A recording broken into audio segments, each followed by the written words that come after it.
In the quiet village of Omaga, nestled between rolling green hills and vast farmlands, lived a humble widower named Difu and his only son Afam. Afam's mother had died when he was just a baby, leaving Difu to raise him alone. The pain of his loss was deep, but his love for Afam was greater. Difu swore he would never remarry until his son became independent and successful. He feared that a stepmother might mistreat Afam, and his worst fears had already come true once when he left Afam with relatives who treated the boy cruelly. From that moment, he vowed never to let his son suffer again. Difu worked tirelessly as a farmer, making sure Afam never lacked food, shelter, or schooling. But as Afam grew older, it became clear that his future lay beyond the small village. He needed more than what Omaga could offer. When Chief David, a wealthy businessman from the city, visited Omaga and offered to take Afam as an apprentice in his hardware shop, people saw a golden opportunity. It was a chance for his son to learn the trade, become successful, and build a better life. Afam, my son, Difu said, placing his rough hands on the boy's shoulders. Go with Chief David. Learn well. Be strong. No matter what happens, remember where you come from and who you are. Afam hugged his father tightly, holding back tears. He promised to make him proud. The city was nothing like Omaga. The roads were wide and filled with cars. The buildings stretched high into the sky.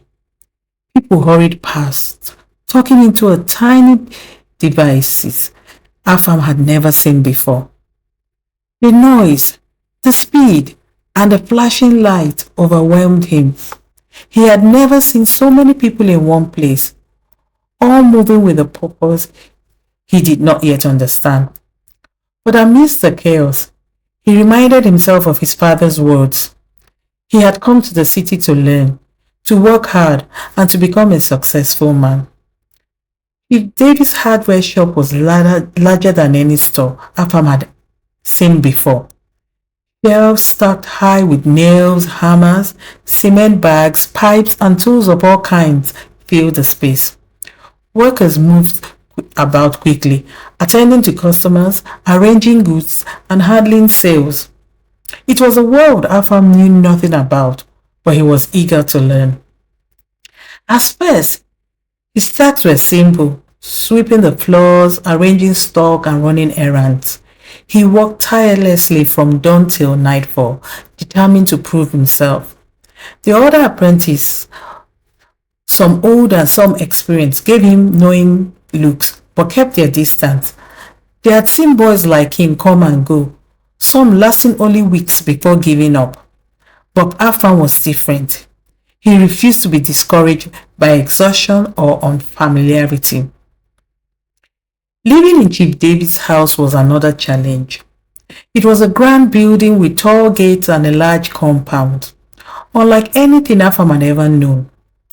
He was given a small room in the boys' quarters, where other apprentices had stayed before him.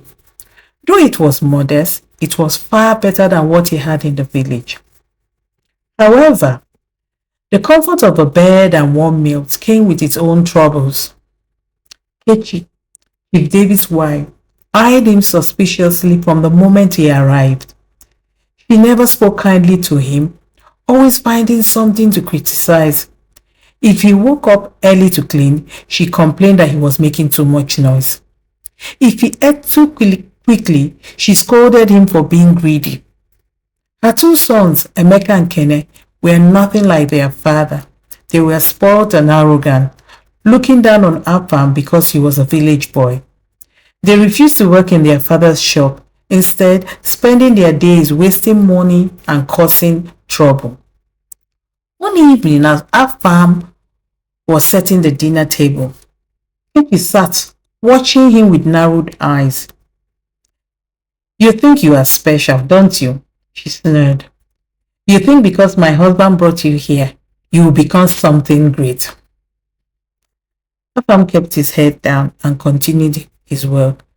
He had been taught never to speak back to elders, no matter how unfair they were. "You are just a servant here," she continued. "Don't forget that." Afam clenched his fist, but said nothing. Deep down, he knew she wanted him to fail, but he had made a promise to his father, to himself. He would not let anyone break him. At first, Kechi was subtle. She would give Afam extra chores, forcing him to work long hours with little rest. She would complain about him to her husband, exaggerating his mistakes. But Afam endured. He had come too far to give up.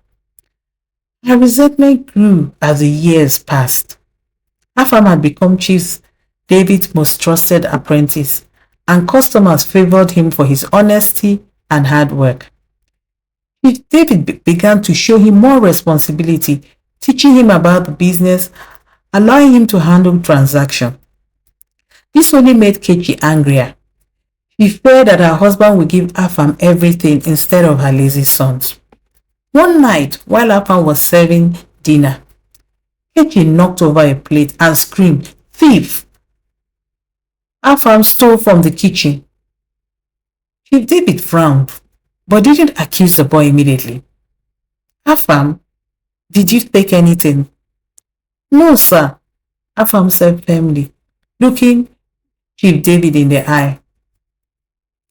Kechi huffed, but Chief David let the matter rest.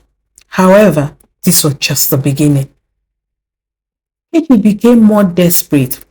She started spreading false rumors among the household staff, turning them against Afam. She convinced the guards to watch him closely and instructed the housemaid to report any small mistake. Soon, Afam found himself isolated. Even the other apprentices distanced themselves, afraid of being caught in Kechi's web of lies. Weeks later, Kechi escalated her plans. He planted money in Afam's room and pretended to find it. This time her screams were louder. "Chief! This boy is a thief.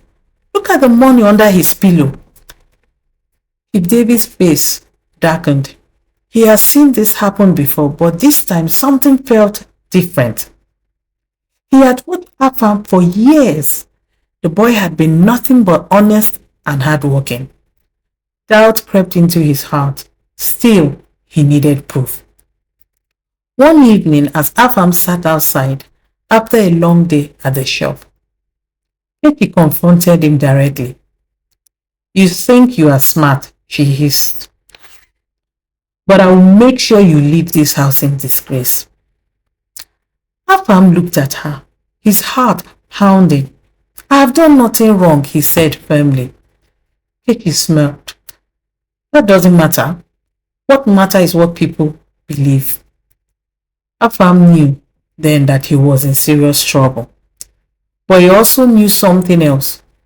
He would not let her win. He had worked too hard, endured too much.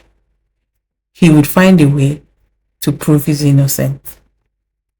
One night, Chief David pretended to leave for a business trip but stayed back hiding in his study. As he sat quietly, he heard whispers from his wife's room.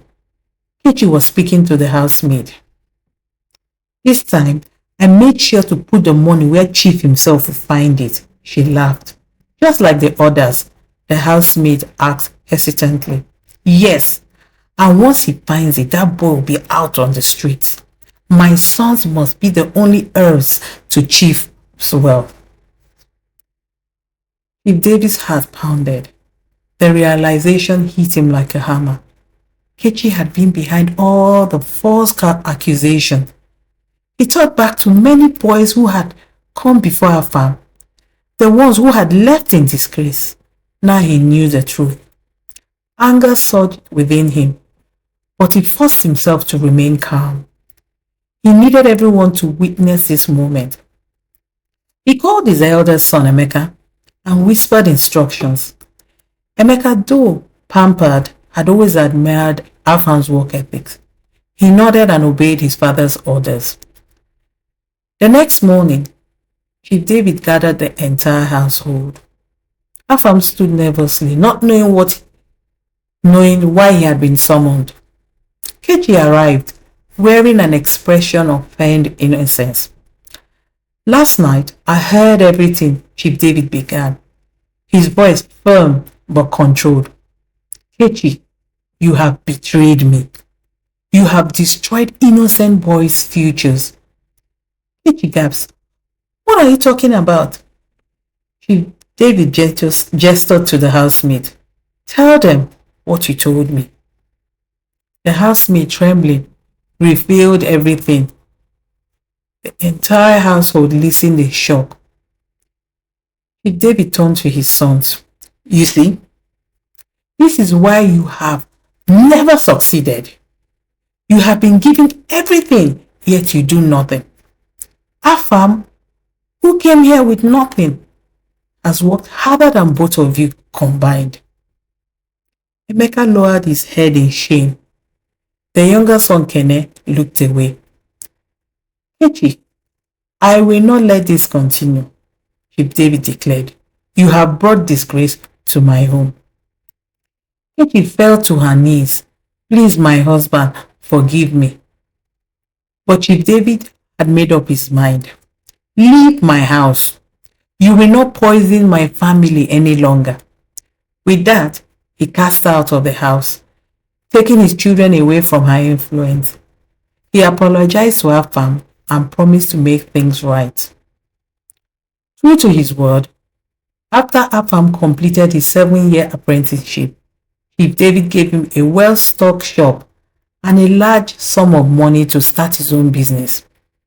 Afam worked hard, growing his trade beyond expectations. He became one of the most successful businessmen in the city, known for his honesty and generosity. When he returned to Omaga to visit his father, he found Dipu waiting for him with tears of pride in his eyes. You did it, my son, he said, embracing him. Afam smiled. But you believed in me, Papa. Years later, Afam continued to help other young boys, offering them the same opportunity Chief David had given him. But he made sure no one would ever suffer like he had. And so, the boy from Amaga became a legend, a symbol of resilience and success. Lessons to take from here. Hard work and honesty always pays off in the end. Resilience in the face of adversity leads to success. A good mentor can change a person's life forever. Evil schemes will always be exposed in due time. Integrity is more valuable than wealth. Supporting others can create a ripple effect of kindness and prosperity. And finally, trust and patience can lead to long-term rewards. The end. I hope you've enjoyed this story. Please like, share, and subscribe. Bye.